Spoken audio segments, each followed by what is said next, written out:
नमस्कार, मी उत्कर्ष एरंडकर आणि आज आपल्याबरोबर संतोष चिंगळे हे ट्रेकिंगला आलेले आहेत. तर त्यांचे आपल्यावरचे काही अनुभव आपण जाणून घेऊया. तर संतोषजी, संतोषजी तुम्ही कर्नाळा या ट्रेकला सुद्धा आमच्यावर आला होता, तेव्हा सुद्धा तुमचा अनुभव चांगला होता असं तुम्ही आम्हाला जाणीवपूर्वक सांगितलं होतं.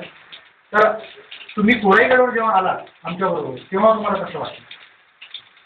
लास्ट टाइमला जेव्हा मी कर्नाळा तुमच्याबरोबर ट्रेकिंगला आलो होतो फर्स्ट टाइम, तेव्हा मी अनुभव नॉर्मल होता. जसं आम्ही लहानपणापासून मी ट्रेकिंगला सर म्हणून जसं जातात मुलं, तर त्या छंदामुळे मी तेव्हा फर्स्ट टाइम तुमच्यावर आलो होतो. आणि ते ट्रॅकिंग करायला खूप इझी होतं, सिम्पल होतं, त्यामुळे काही अवघड नाही वाटलं मला तेव्हा.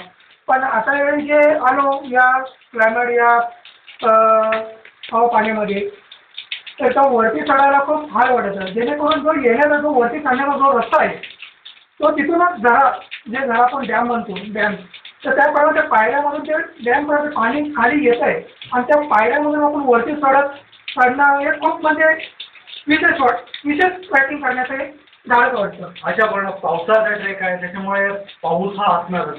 आणि ही कल्पना बहुधा आम्ही तुम्हाला दिली होती आधी, तेव्हा तुम्हाला अशी भीती वगैरे वाटली का की पावसाळा ट्रेक आहे, मी कशा गोष्टी वगैरे?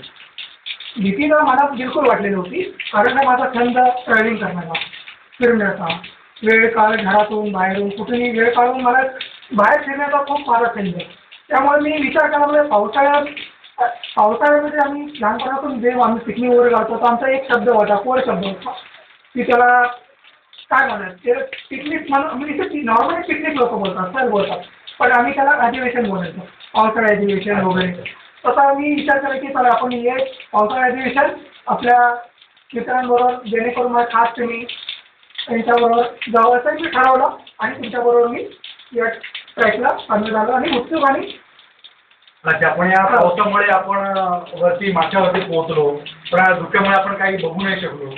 तर हा ट्रेक आपल्याला पॅकअप करायला लागला, आपल्याला पट्टीचा मार्ग करावा लागला, त्याचीच तुम्हाला काही वाईट वगैरे वाटते? तो थोडासा छंद म्हणजे थोडासा मला खेद वाटतो की एवढं आपण टाईम काढून या पावसाळ्यामध्ये आणि या क्लायमेटमध्ये एकदम हार्ड क्लायमेट आहे असल्यामुळे जेणेकरून पब्लिक बी कमी वाटतात तिकडे. जे लोक बहुतेक या क्लायमेटमुळे जे लास्ट टाइममध्ये 26 जुलैला जे झालं होतं 3 वर्षापूर्वी, तसंच त्याच कारणाने युट्यूबी जेणेकरून पब्लिकने एन्जॉय करायचे ते येतात अशा काही स्पॉटसाठी. त्या कारणामुळे पण लोकही कुणी कमी नाही, कुणी त्याचं पॉल्युशन कमी आहे.